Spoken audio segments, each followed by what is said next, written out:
नमस्कार, खबर गर्मा गर्म में आप सभी का स्वागत है। मैं हूं नीलू। करते हैं खबरों की शुरुआत। तो बड़ी खबर, दिल्ली पुलिस और यूपी एटीएस ने मंगलवार को पाकिस्तान प्रायोजित आतंकियों की बड़ी साजिश को नाकाम कर दिया है। देश के अलग अलग राज्यों में कार्रवाई करते हुए एटीएस और दिल्ली पुलिस ने 6 आतंकियों को गिरफ्तार किया है, जिसमें दिल्ली से 2, उत्तर प्रदेश से 3 और राजस्थान से 1 संदिग्ध आतंकी को पकड़ा गया है। इसके पास से भारी मात्रा में विस्फोटक हथियार बरामद किए गए हैं। दिल्ली पुलिस की माने तो दिल्ली से गिरफ्तार हुए दोनों आतंकी पाकिस्तान से ट्रेनिंग भी ले चुके हैं। इस साजिश के पीछे दाऊद इब्राहिम के भाई अनीश इब्राहिम का हाथ बताया जा रहा है।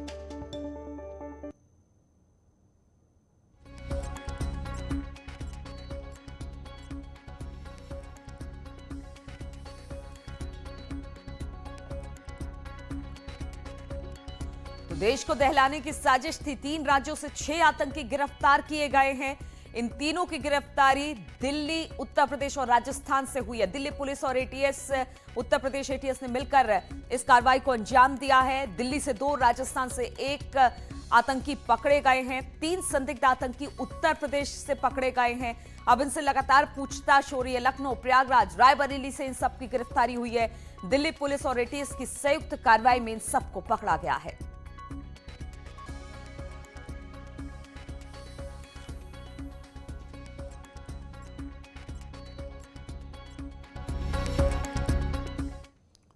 और संदिग्धों आतंकियों की गिरफ्तारी के बाद अब नए खुलासे भी हो रहे हैं। लखनऊ का आमिर स्लॉटर हाउस में काम करता था। आमिर खजूर भी बेचता है। आमिर को प्रयागराज से खजूर सप्लाई होते थे। जिशान और हमेद सप्लाई करते थे ये खजूर। तो बताया जा रहा है कि किस तरह से ये लगातार आम लोगों की तरह काम कर रहे थे उत्तर प्रदेश में, जिनकी गिरफ्तारी हुई है। आमिर, संदिग्ध आमिर खजूर भी बेचता था, स्लॉटर हाउस में काम करता था। आमिर को प्रयागराज से खजूर सप्लाई किया जाता था।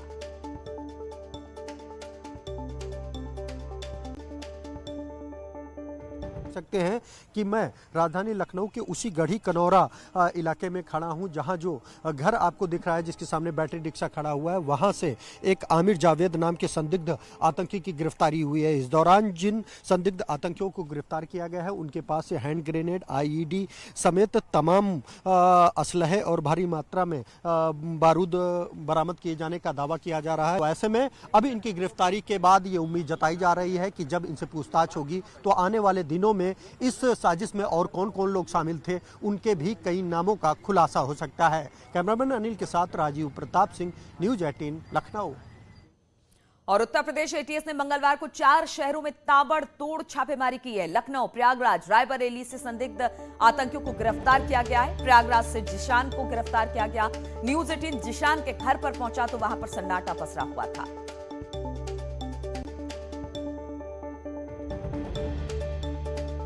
लगातार अलग अलग जगहों पर पुलिस छापेमारी करती रही, यूपी एटीएस छापेमारी करती रही और जिशान के घर पहुंची, लेकिन वहां पर सन्नाटा था, कोई भी वहां पर नहीं था। ना ऐसा लड़का बहुत कम देखने में मिलेगा।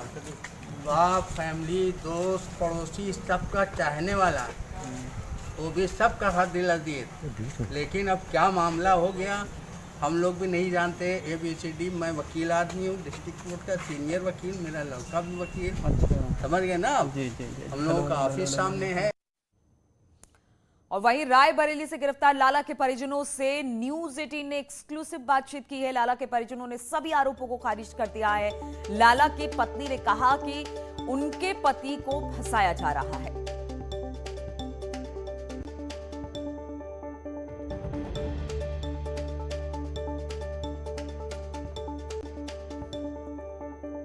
नहीं जाते हैं, वो अपना खेती किसानी देखते हैं, घर लड़के बच्चा देखते हैं, बस कहीं जाते वाते नहीं। ये बिल्कुल गलत आरोप लगा है उनके ऊपर, जो लग रहे हैं बहुत गलत आरोप लगा है। ये कोई बाहरी आदमी मिलने आता था? नहीं, कोई नहीं आता था। नहीं, कोई नहीं आता था। आप लोग हमारे कहने से भी न जाइएगा, गांव में सर्च करिएगा, कोई भी एक आदमी नहीं मिलेगा। बहुत ही व्यवहारिक, बहुत मिलनसार हैं। बस कभी कोई मतलब किस तरीके का कोई मतलब कोई नशा या कोई उस तरह का कोई मतलब खेती से ही खर्चा कैसे चलता था? चल जाता है हमारा खर्चा। खेत है हमारे पास, 7 बीघे खेत है, हमारा खर्चा चल जाता है। कुछ कूंथ पे दे दिया है, कुछ खुद कर लिया है, कुछ हथिया दे दिया है। हम लोग खेत में मेहनत करते हैं, तो आपके हिसाब से आपके पति बिल्कुल सही है। वो बेबुनियाद? हाँ बिल्कुल बेबुनियाद है, वो गलत है। पता नहीं किस वाहवाही में उनको ये सब जो अपराधी घोषित कर रहे हैं वो अपने फायदे के लिए कर रहे हैं। हमारा आदमी इस तरह नहीं है। वो क्या फायदा देख रहे हैं इसको वो जाने। हमारा गांव थोड़ी ना झूठ आस पास 2-4-10 गांव की आप बात करते हैं, कोई एक व्यक्ति निकाल दीजिए जो इस तरह बात करे। और देश को दहलाने की साजिश करने वाले में एक पकड़े गए 6 में से एक का कानपुर कनेक्शन सामने आया है। दिल्ली से गिरफ्तार उसामा के चाचा की ससुराल कानपुर में है। प्रयागराज के करेली का रहने वाला उसामा चाचा उमेद का कानपुर में ससुराल है। पुलिस जांच में अब इसको लेकर जुट गई है। तो क्या मुंबई की तर्ज पर उत्तर प्रदेश को दहलाने की साजिश की जा रही थी? ये सवाल इसलिए उठ रहे हैं क्योंकि दिल्ली पुलिस के स्पेशल कमिश्नर नीरज ठाकुर का कहना है कि इसमें अंडरवर्ल्ड डॉन दाऊद इब्राहिम के भाई अनीस इब्राहिम की भूमिका भी है।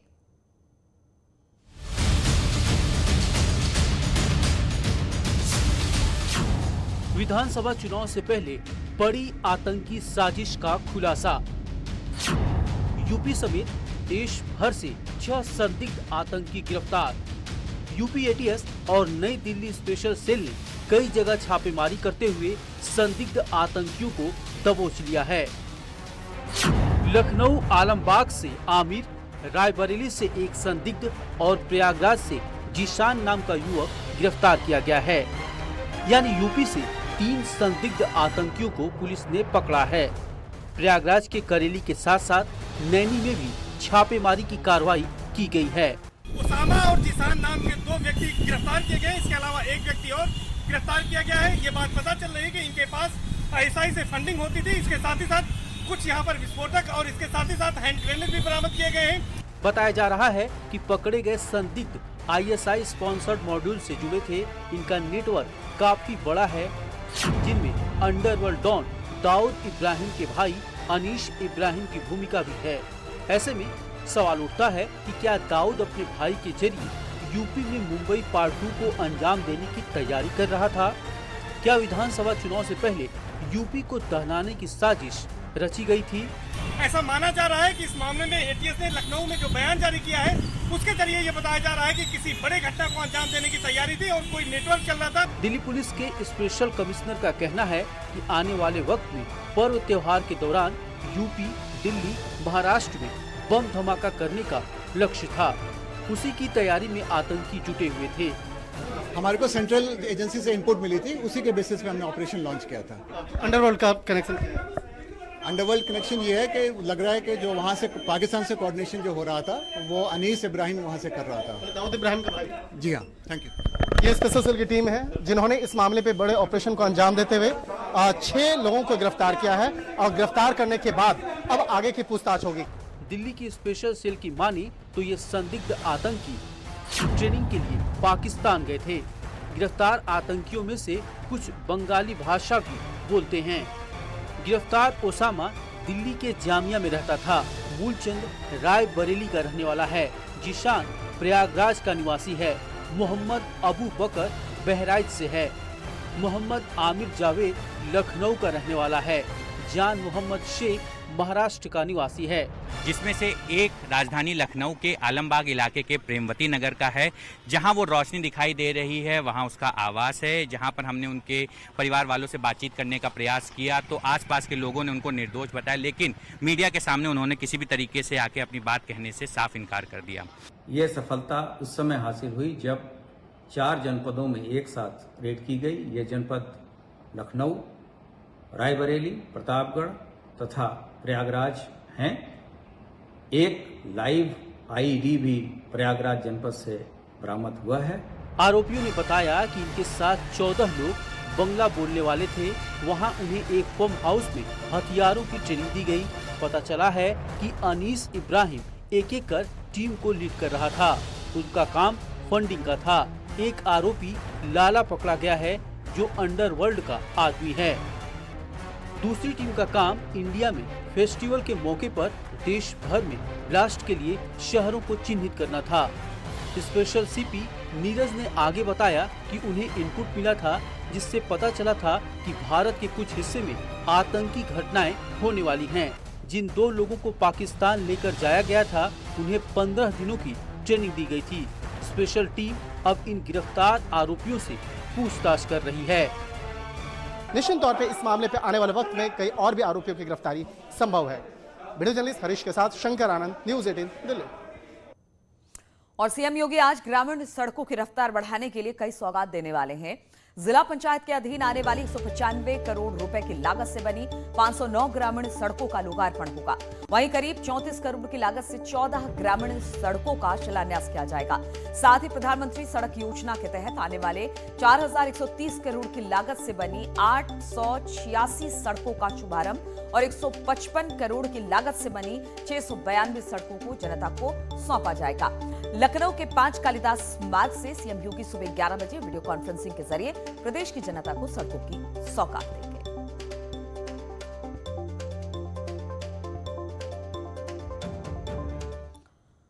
और उत्तर प्रदेश चुनाव में बीजेपी प्रबुद्ध सम्मेलनों के जरिए ब्राह्मणों को रिझाने की कोशिश में जुटी है। बीजेपी के बड़े नेता अलग अलग जिलों में प्रबुद्ध सम्मेलन के जरिए ब्राह्मणों को अपने पाले में लाने की कोशिश कर रहे हैं। इसी क्रम में आज लखनऊ में प्रबुद्ध सम्मेलन की कमान डिप्टी सीएम केशव मौर्य संभालेंगे। साथ ही चंदौली में बीजेपी प्रदेश अध्यक्ष स्वतंत्र देव सिंह सम्मेलन को संबोधित करेंगे। वहीं नंद गोपाल नंदी कौशाम्बी में प्रबुद्ध सम्मेलन की बागडोर अपने हाथ में लेंगे।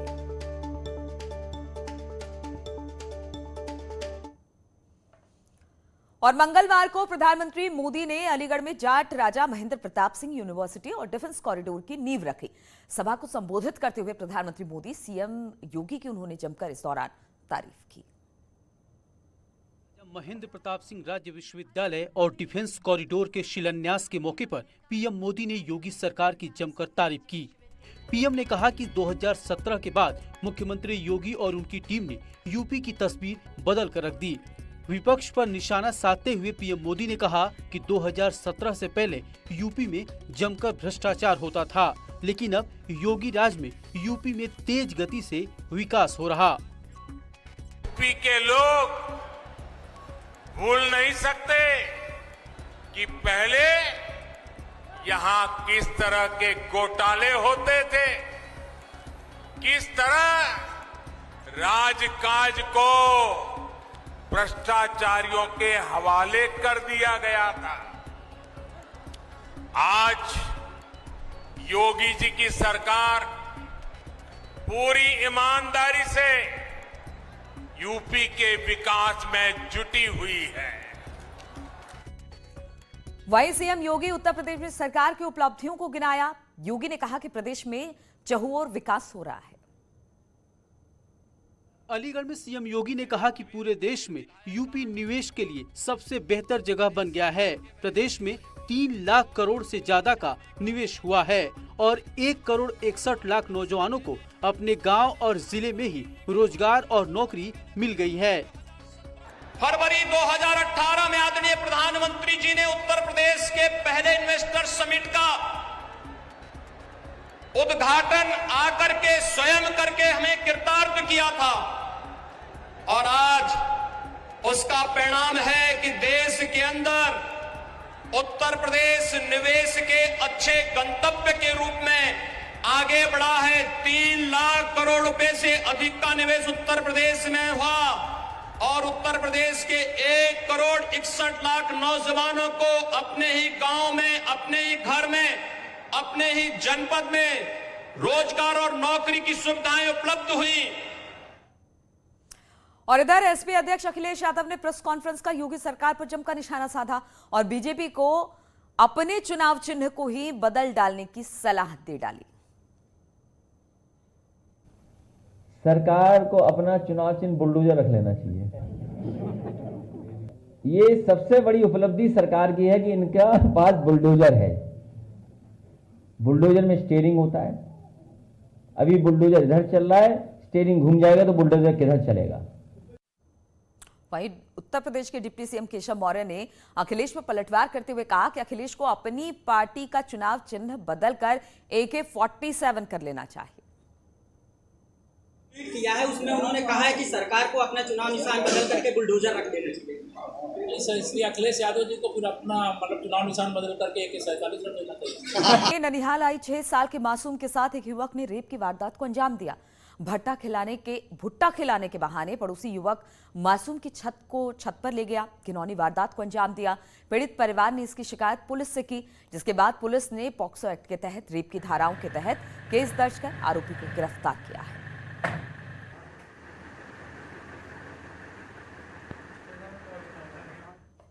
पुलिस को जैसे सूचना मिली, पुलिस ने तत्परता दिखाते हुए तत्काल इसमें अभियोग पंजीकृत किया है और अभियुक्त को गिरफ्तार किया है। पीड़िता का मेडिकल कराया जा रहा है, साक्ष्य एकत्र किए जा रहे हैं। उच्च अधिकारियों द्वारा घटनास्थल निरीक्षण किया गया है। शीघ्र ही अन्य आवश्यक विधिक कार्रवाई पुलिस द्वारा की जाएगी। तो इन्हीं तमाम खबरों के साथ इस बुलेटिन में फिलहाल इतना ही। रुकेंगे छोटे से ब्रेक के लिए, आगे देखिए उत्तराखंड।